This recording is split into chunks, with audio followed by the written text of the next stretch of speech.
So, good evening mga amigo. Ngayong gabi magdi-dinner tayo.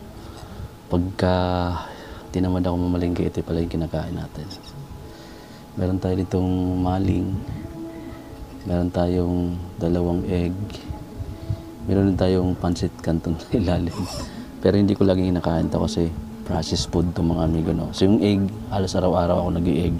Pero yung pancit canton saka yung maling, bihira lang. Meron din tayong soft drinks, no? Meron tayo sa sawan, tuyo, suka, saka kalamansi.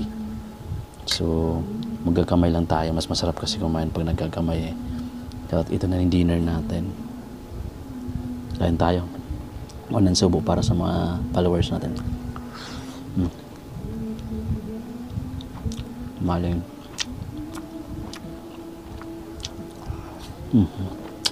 Sarap ka na magmukbang pagka malawak ng space eh. Kasi nasa kwarto lang ako.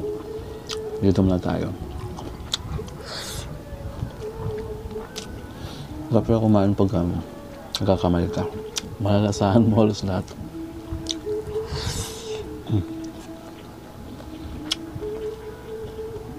Egg.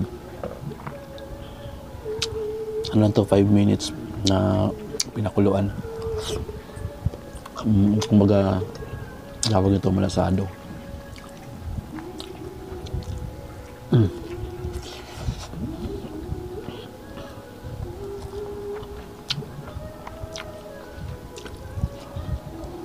Yung rice natin, 1 cup aniyap lang to.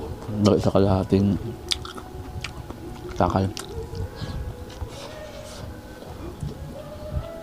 Meron pa kasi tayong pasakantin sa ilalim.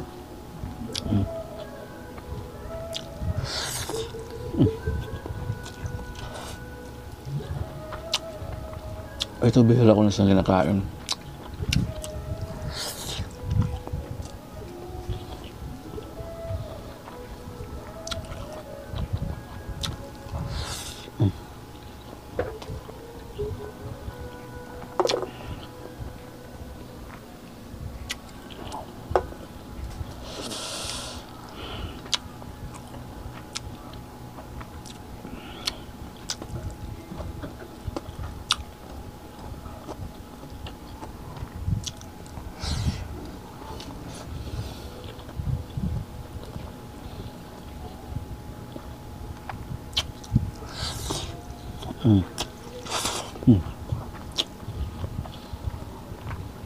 Hindi mapagkaya ang masarap talaga itong mga ulam na to.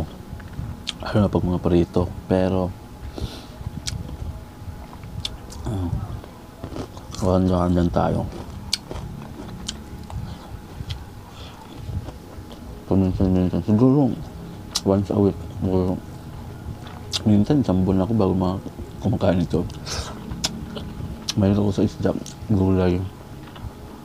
Yun madalas kong inuulam. Ito, mukbang to.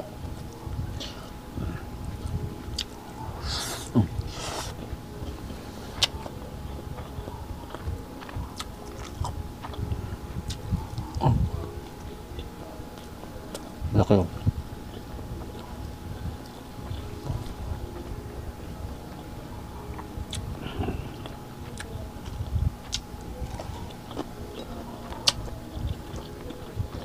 Kain.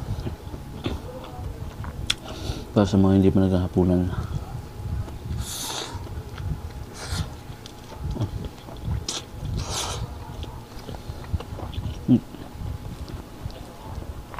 Dami pa naman palit kanto sa ilalim.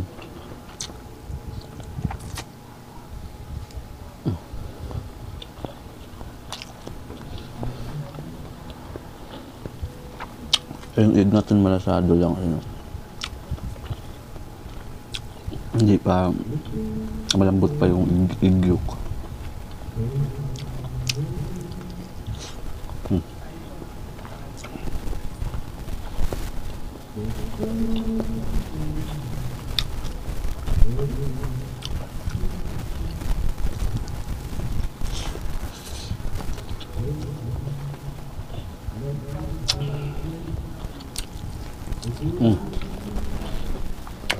Sarap.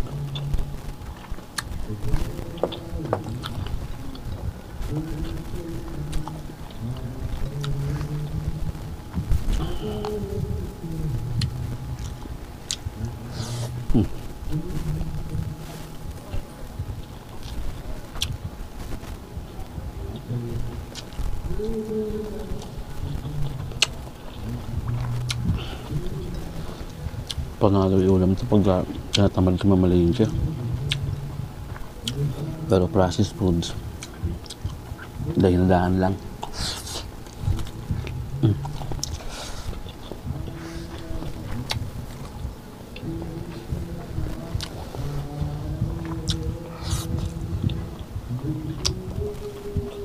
Kulang na lang nito, no? Actually, yung mga ganito is pang almusal lang talaga. Madalas mo makikita. Kulang lang ito ng tuyo. Saka chorizo. Ang hap.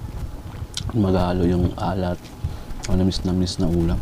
Kung yung masarap nito sa sausawan mo, suka, ayos na.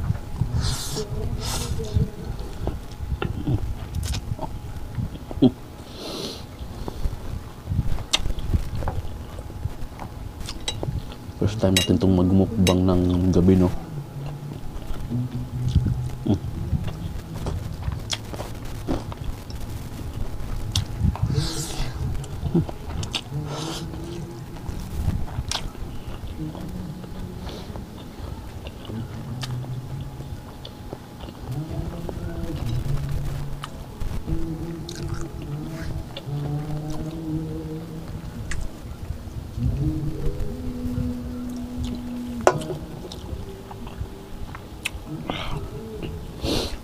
Up.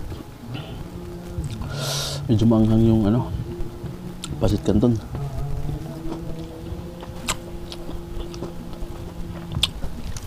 Wow.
So hanggang dito na muna mga amigo ko. Hindi ko na maubos ito, babaya.